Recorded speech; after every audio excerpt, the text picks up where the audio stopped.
Hi guys, welcome. This is your Samir Kohli sir with the lecture number 2 of the topic called structure of atom. Last lecture में हमने discovery of electrons कर लिया था. Electron discover कैसे हुए, J Thomson साहब ने discover करे. लास्ट लेक्चर में हमने आपको ये भी बता दिया था कि मास ऑफ एन इलेक्ट्रॉन जो होता है, भाई हर चीज जो है दुनिया में एग्जिस्ट करती है that is matter. Anything which has mass and occupies volume is called matter. और हर मैटर की फॉर्म का मास होता है. वैसे ये लिख लेना बेटा ध्यान से. मास ऑफ एन इलेक्ट्रॉन होता है 9 इंटू 10 की पावर -28 ग्राम्स. ये मैं भूल सकता हूँ, टीचर हल्का फुल्का भूल सकता है, बट अगर आप 9th में हो तो आपको ये भूलना नहीं है. आपको ये याद रखना है that mass of an electron is 9 into 10 की power -28 grams which is negligible. Negligible बोले तो जीरो. आपसे रिलेटिव बोला जाएगा तो आप जीरो बोल सकते हो, बट अगर उसने एब्सोल्यूट वर्ड बोल दिया तो आपको ये चीज याद रखनी है. इसी के लिए आप लोग 9th क्लास के अंदर हो और 9th में ये आपकी रिस्पॉन्सिबिलिटी है. अब बात आती है charge on an electron. Electron पे होता है नेगेटिव चार्ज. क्या होता है सब? Negative charge. उसका नेचर होता है नेगेटिव चार्ज वाला. तो एब्सोल्यूट क्या बोला गया? एब्सोल्यूट नेगेटिव चार्ज जो होता है वो होता है 1.6 इंटू 10 की पावर -19 COULOMB कूलम. कूलम को सिर्फ सी से भी दिखाते हैं और इसके आगे माइनस का साइन आएगा. ये -1.6 इंटू 10 की पावर -19 कूलम. ये एब्सोल्यूट नेगेटिव चार्ज जो होता है ये होता है. और ये समझना मेरी बात को, हिंदी में लिखूंगा. हिंदी में मेरे स्पेलिंग गलत हो सकते हैं, बोलते ही गलत हो गए. मैं क्या कर रहा हूं यार, ध्यान दीजिएगा गाइस, बिल्कुल रिलैक्स होके. ये दुनिया का ये जो चार्ज होता है ये दुनिया का सबसे, जी हाँ, सबसे छोटा नेगेटिव चार्ज है. ये दुनिया का सबसे छोटा नेगेटिव चार्ज है. इससे छोटा चार्ज एग्जिस्ट ही नहीं करेगा, ये बात याद रख लेना. सो देयरफॉर, क्या बोला बेटा? देयरफॉर इसी का रिलेटिव चार्ज जो बोलेंगे वो बोलेंगे -1. रिलेटिव चार्ज जो बोलेंगे -1. कूलम मत बोल देना, -1 बोलोगे, सिर्फ -1 रिलेटिव चार्ज. हाँ, एब्सोल्यूट चार्ज बोले तो ये बोलेंगे. और एक और बात, चार्ज एक प्रॉपर्टी होती है. चार्ज एक स्केलर क्वांटिटी होती है, ये तुम 10th में पढ़ोगे. और चार्ज की जो एसआई यूनिट होती है वो कूलम होती है. कूलम साहब एक बहुत बड़े साइंटिस्ट थे. इन्होंने इलेक्ट्रिसिटी के ऊपर बहुत सारे एक्सपेरिमेंट्स करे थे. तो अब एक बंदे ने एक बात समझ ली. इतना करने के बाद एक बात तो भाई साहब आपकी समझ आ गई, जिस चीज को एटम को आप बोलते थे इनडिविजिबल, एटम को बोलते थे आप इनडिविजिबल, बट अब इस इनडिविजिबल का इन हटा दो. इन हट गया, मतलब atom is divisible. Atom is divisible into one thing, मेरे प्यारे बच्चों, जिन्हें बोलेंगे इलेक्ट्रॉन, जिनका मास भले ही जीरो होता है बट चार्ज क्या होता है -1. मैं थोड़ा स्लो पढ़ा रहा हूं. तो इलेक्ट्रॉन्स आर रिस्पॉन्सिबल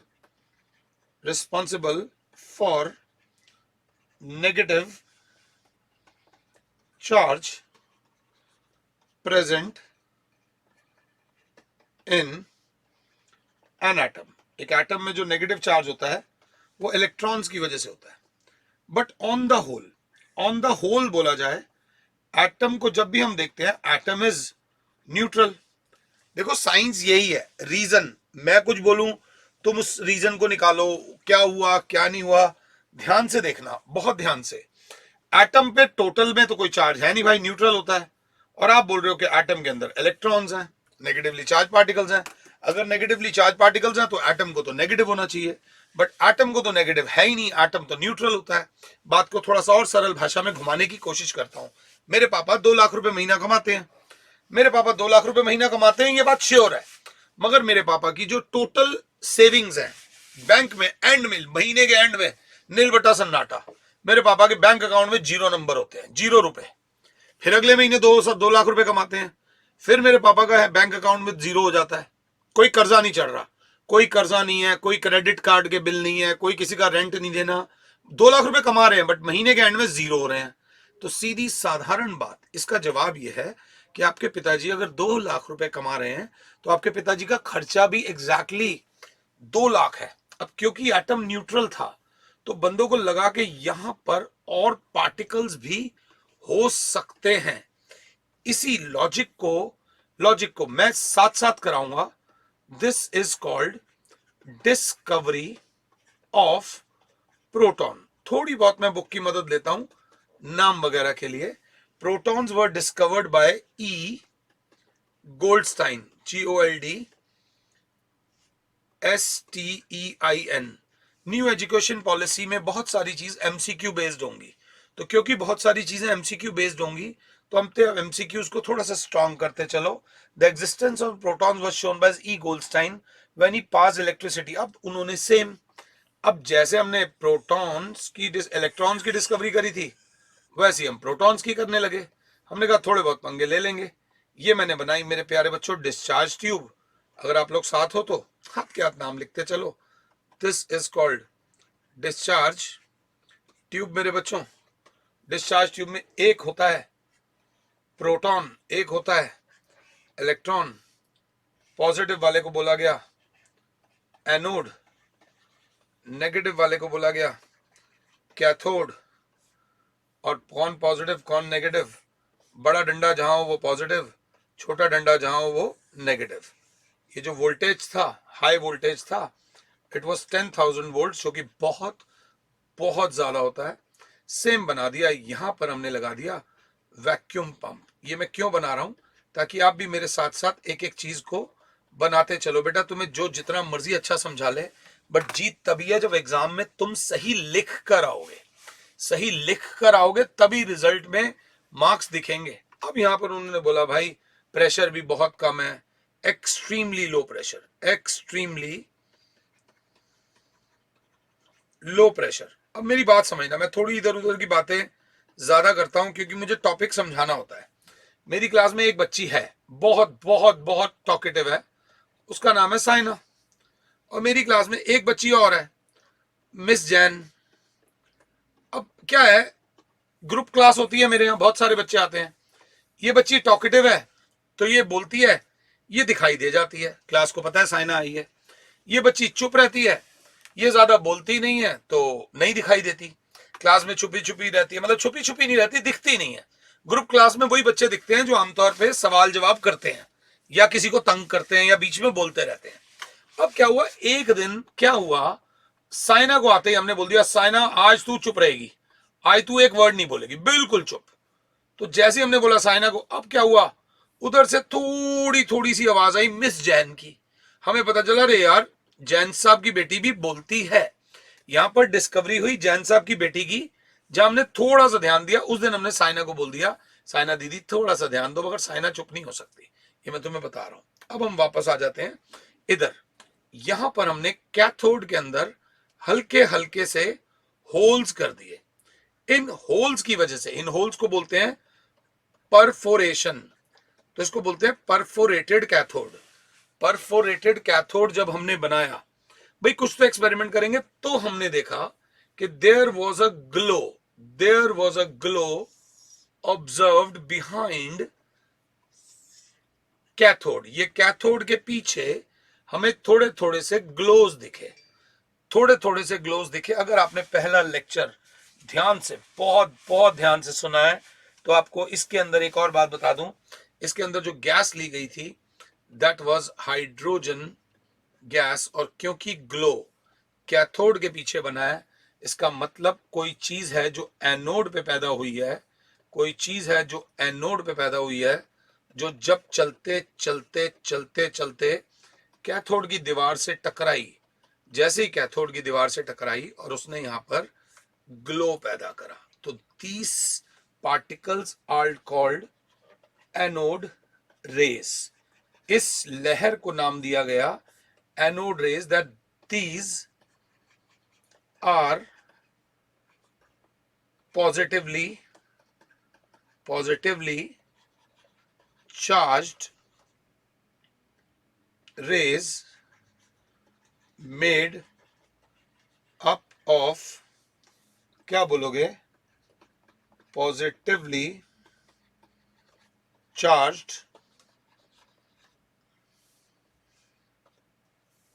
particles, साथ साथ चलना, कॉल्ड मेरे बच्चों, क्या बोलेंगे इनको, प्रोटॉन्स। क्या बोलेंगे, प्रोटॉन्स।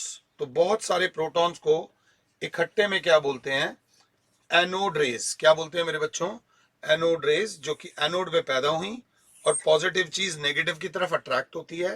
तो जब कैथोड की वॉल से टकराई तो वहां जाके ग्लो प्रोड्यूस करा। तो अब आपसे पूछा जाएगा what are anode rays. Anode rays are a stream of positively charge particles called protons. Called क्या बेटा, प्रोटॉन्स। एग्जैक्टली वैसे ही पैदा हुए हैं जैसे कि इलेक्ट्रॉन्स पैदा हुए थे, बस इस बार कैथोड में हमने हल्का सा वो बना दिया था, परफोरेशंस बना दी थी। अगर आप साथ हो तो मेरे को यहां से हट जाना चाहिए, आराम से स्क्रीनशॉट ले लो, कॉपी साथ साथ करते चलना, नहीं तो दिक्कत रहेगी। अब बंदा बोलेगा व्हाट आर प्रोटॉन्स। हमसे किसी ने पूछा व्हाट आर प्रोटॉन्स, ध्यान से देखिएगा, they are positively charged particles present in an atom। लो जी, जय माता दी। मतलब अब हमें क्या पता चल गया कि एक एटम के अंदर सिर्फ नेगेटिवली चार्ज पार्टिकल्स नहीं होते, पॉजिटिवली चार्ज पार्टिकल्स भी होते हैं। और अगर पार्टिकल्स हैं तो साहब जी इनका मास भी होगा और साहब जी इनका चार्ज भी होगा। जो चीज मुझे याद है वो मैं पहले लिख रहा हूं। चार्ज की बात करें तो इसका एब्सोल्यूट मतलब एग्जैक्ट चार्ज होगा। मास की बात करें तो इसका एब्सोल्यूट मास भी होगा। तो जब हमने इसका एब्सोल्यूट चार्ज देखा तो वो आया +1.6 इंटू 10 की पावर -19 कूलम। वर्ड्स को ध्यान से देखना, इलेक्ट्रॉन के केस में माइनस का साइन था, प्रोटॉन्स के केस में प्लस का साइन है। थोड़े थोड़े से बादल बनाए, बादलों में लिखा this is the smallest possible, लिखना जरूर positive charge. This is the smallest possible positive charge called. तो देयरफॉर हम यहां लिखेंगे, इसी का हम बोलेंगे रिलेटिव चार्ज। जो होता है वो होता है +1। +1 के आगे कूलम मत लगा देना, ये रिलेटिव चार्ज है। देयर ठीक ठाक लगा लो भैया, उससे 1 गुना है 2 गुना है 1 होता है +1। बिल्कुल इज्जत से, ध्यान से, प्यार से। मास ऑफ प्रोटॉन बताने से पहले मैं आपको ये बता दूं, mass of proton is same as mass of hydrogen atom, normal hydrogen atom, that is 1U। 1U बोले तो 1 एटॉमिक मास यूनिट। मगर एब्सोल्यूट की बात करें तो 1.6 इंटू, ध्यान दे लीजिएगा, 10 की पावर -24 ग्राम्स। ये याद रख लेना। अगर इलेक्ट्रॉन्स पे आते हैं तो 10 की पावर -28 ग्राम्स आ रहा था। 9 इंटू 10 की पावर -28 ग्राम्स, मतलब इससे भी 2000 गुना कम, 2000 गुना कम, बहुत कम। बट ये कम है, बट फिर भी कंसिडरेबल है, क्योंकि हाइड्रोजन का मास इतना होता है। तो इसी के लिए एक वर्ड यूज होगा, रिलेटिव मास। बेटा ये शीट बहुत इंपॉर्टेंट है, जिसे बोलते हैं 1U। यू बोले तो एटॉमिक मास यूनिट। अगर इज्जत से चीज को देखो तो इलेक्ट्रॉन में चार्ज था नेगेटिव, मास नहीं था। प्रोटॉन में चार्ज है पॉजिटिव, मगर मास है। ये याद रखना है, एकदम रटना नहीं है चीजों को समझ के आगे चलना है। तो जय माता दी। अब यहां पर हमारे पास क्या आ गया जी, इलेक्ट्रॉन भी आ गए, प्रोटॉन भी आ गए भाई साहब। अभी देखते हैं आगे वाली शीट मिल जाए हमारे को। तो हमने एक चीज देखी यहां पर माता रानी की कृपा से कि भैया एटम, जिसको बॉब तक लोग इनडिविजिबल कह रहे थे, वो डिविजिबल निकला। और डिविजिबल के बाद उसमें पहले बोला नेगेटिवली चार्ज पार्टिकल्स होंगे, अब उसके अंदर पॉजिटिवली चार्ज पार्टिकल्स भी आ गए। क्या बोला, protons. Protons are responsible for positive charge. Words को ध्यान से देखना। एंड एक वर्ड बहुत इंपॉर्टेंट है जिसे बोलेंगे मास on an atom. Dude, electrons का मास नेग्लिजिबल था, प्रोटॉन्स का मास होता है। और एक बात याद रख लेना, केमिस्ट्री जब आप पढ़ोगे, आपने कई वेब सीरीज भी देखी होगी, केमिस्ट्री में एक्सेप्शन होती है, बट यहां पर एक चीज है जो नो एक्सेप्शन है, इन एवरी एटम, ये ब्रह्मांड का सच है, number of protons is always always always equals to number of electrons. और क्योंकि number of protons is equals to number of electrons हैं, इसकी वजह से total positive charge is equals to, अगर आप लोग साथ हो, टोटल नेगेटिव चार्ज है। इस वजह से net charge on an atom is always zero. ये बात याद रख लेना, एन एटम इज इलेक्ट्रिकली, ये याद रख लेना, न्यूट्रल। हाँ जी, कमाता भी है मगर उड़ाता भी है। एक बात खास है कि जितना वो कमाता है एग्जैक्टली उतना ही उड़ाता है, ना किसी को उधार देता है, ना किसी से उधार लेकर आता है। कमाता भी है और उड़ाता भी है, और जितना कमाता है उतना ही उड़ाता है। इसीलिए एक एटम के अंदर दो प्रकार के पार्टिकल्स हो गए, electrons as well as protons. जय माता दी। और दे आर ऑलवेज इक्वल। अब उन्होंने बोला एक एटम का, अगर एटम को एटॉमिक बोलेंगे तो एटम के चेलों को सब एटॉमिक बोलेंगे। तो एटम के अंदर दो प्रकार के सब एटॉमिक पार्टिकल्स हो गए, those are called electrons and protons. और ये दोनों इक्वल इन नंबर होते हैं। एक ही बात बार बार बोल के सर ने बोर कर दिया। अब थोड़ी सी आएगी हिसाब। जी हाँ मेरे बच्चों, हिसाब में गड़बड़ी, हिसाब में गड़बड़ी आने वाली। अभी आपको ध्यान से बताएंगे। माता रानी का नाम लो, बिल्कुल आराम से देखो। हिसाब में जो गड़बड़ी आई उसको ठीक करेंगे मिस्टर जेम्स चैडविक। अगर आपने दोनों लेक्चर्स ध्यान से पढ़े होंगे, ध्यान से सुनोगे, तो तुम्हें कहीं मैं मरने नहीं दूंगा, ये बात याद रख लेना। मिस्टर जेम्स चैडविक ने 1932 में ये डिस्कवरी कर दी। देखो एक बात समझना, 1932 में हमारा देश आजादी के लिए लड़ रहा था, और ये जो कंट्रीज थी डेवलपमेंट के ऊपर काम कर रही थी, ये नई नई चीजें डिस्कवर कर रही थी। आजादी का ये महत्व होता है। आजादी बहुत बहुत बहुत बड़ी चीज है जो लोगों को जिंदगी भर नहीं मिल पाती। आजादी से इंसान को ताकत मिलती है खुद के फैसले लेने की। और आजादी की जो सबसे पहली चाबी है ना, वो शिक्षा है। लग रहा होगा भाषण, स्नैपचैट इंस्टाग्राम नहीं है भैया, वो सब तो टाइम पास है, वो गुलामी है। असली आजादी है जब आप अपने थॉट्स को फ्रीली रख पाओ, सामने वाले के थॉट्स को समझकर उसको एप्रिशिएट या कॉन्ट्राडिक्ट कर पाओ। बट अभी तुम बच्चे हो, अभी तुम मेरी इन बातों को इग्नोर करो ध्यान से। हिसाब में गड़बड़ी।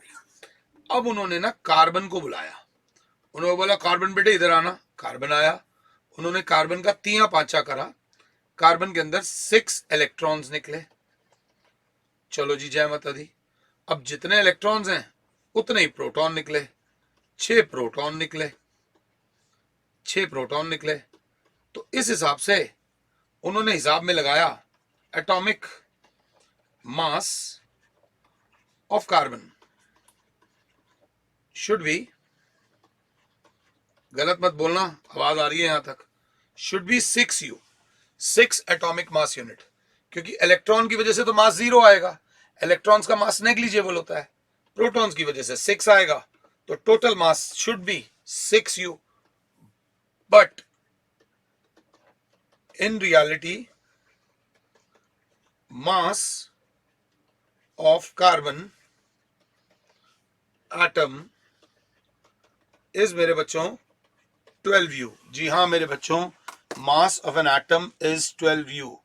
ये बहुत बहुत बड़ी गड़बड़ थी, इसका कोई जवाब कोई भी नहीं दे पा रहा था। यही मेन समझना बड़ा मुश्किल था। यहां पर दिक्कत आ रही थी। अब इस दिक्कत का सोल्यूशन अगर तुम दे दोगे तो मजा आ जाएगा। अब भैया यहां पर बहस शुरू हुई क्योंकि हिसाब में गड़बड़ आ गई। भैया अगर 6 इलेक्ट्रॉन हैं तो 6 ही प्रोटॉन होंगे, तो मास 6 यू होना चाहिए।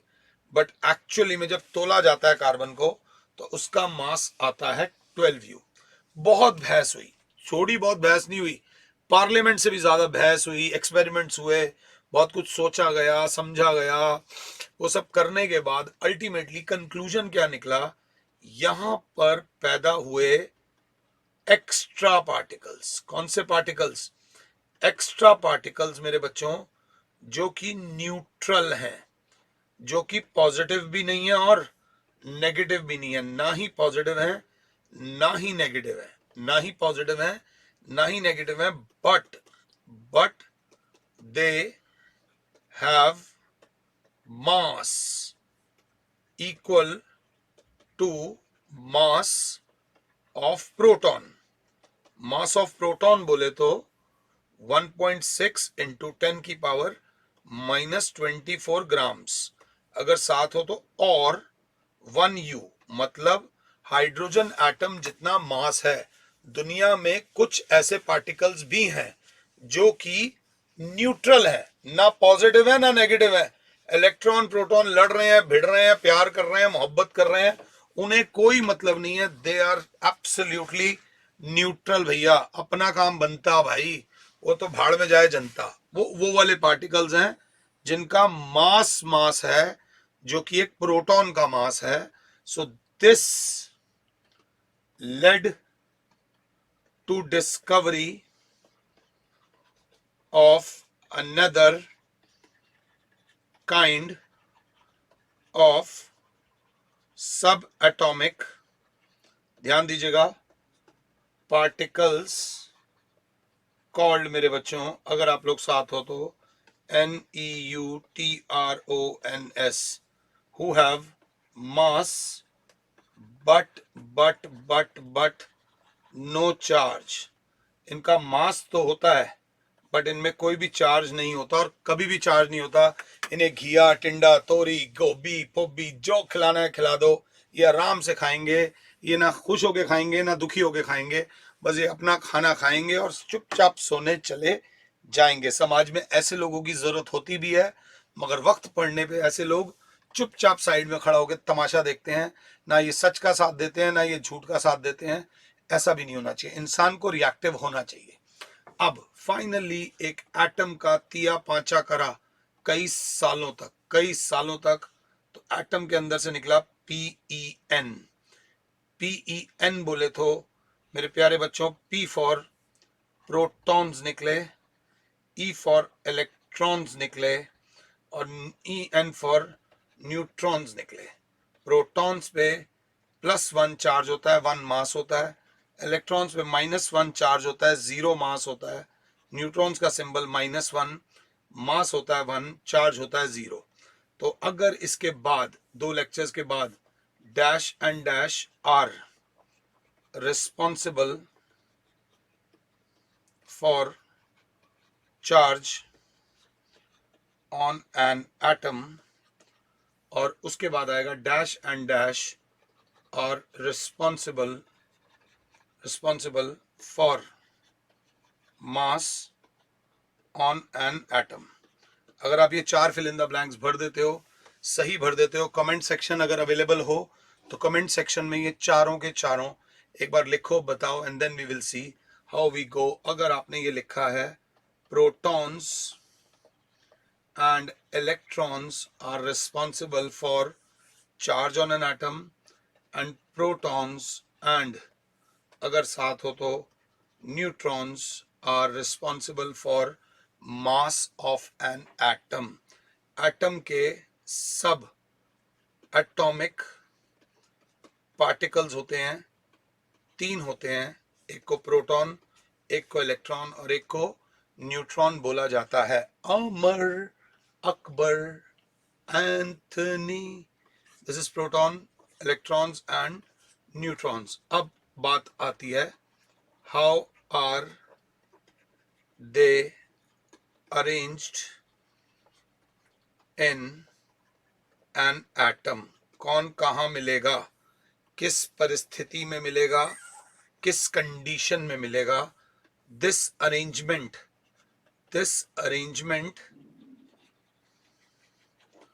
about the subatomic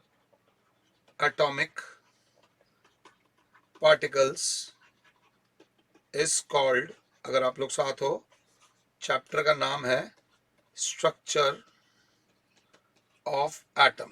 एक और बात बता दूं मेरे बच्चों, atom is very very small. Microscope से भी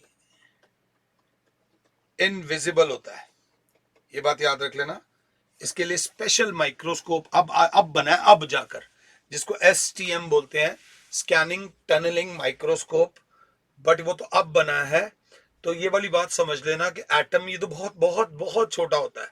उस एटम के अंदर अब जो चीज दिख ही नहीं रही, इतनी छोटी है कि दिख नहीं रही, उसके अंदर 3 प्रकार के पार्टिकल्स हैं. ऐसा नहीं कि एक एक हैं, 10-10 भी हो सकते हैं, 20-20 भी हो सकते हैं, 100-100 भी होते हैं.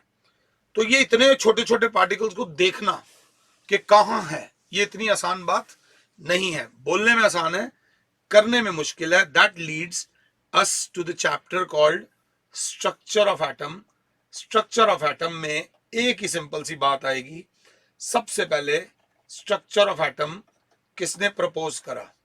Thompson model of atom.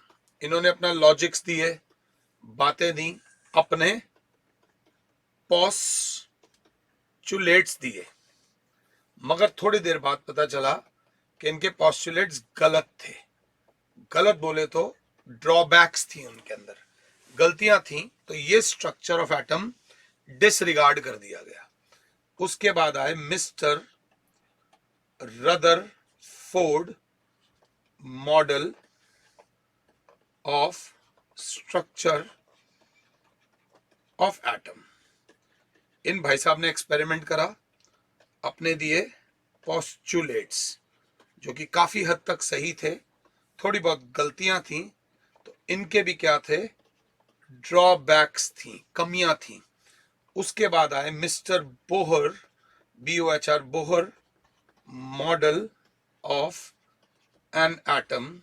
इन्होंने अपने पॉस्चुलेट्स दिए और आज तक इनके पॉस्चुलेट्स एब्सोल्युटली करेक्ट हैं और माने जाते हैं. तो बच्चे कहेंगे फिर थॉमसन और रदरफोर्ड कराने की क्या जरूरत थी? एक बच्चा चलने से पहले 1000 बार गिरता है, पड़ता है, लुढ़कता है, पटकता है, तब जाके ढंग से चलना सीखता है. वैसे ही अगर एकदम आपको Bohr model of an atom बोल दूंगा तो वहां तक की जो जर्नी थी, बेटा प्रॉब्लम पता है क्या है?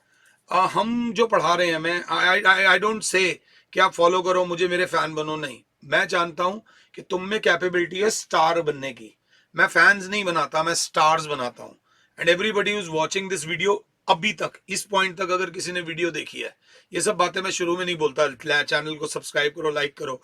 मैं कह रहा हूँ चैनल को हेट करो, कोई बात नहीं. अगर चैनल बुरा है तो उसे हेट करो ताकि लोगों तक गलत चीज ना पहुंचे. और हाँ, अगर चैनल अच्छा है, टीचर ठीक पढ़ा रहा है, तो वो चीज डेफिनेटली लोगों तक पहुंचनी चाहिए. उसके लिए बोलने की जरूरत नहीं है, बच्चे खुद पहुंचा देंगे.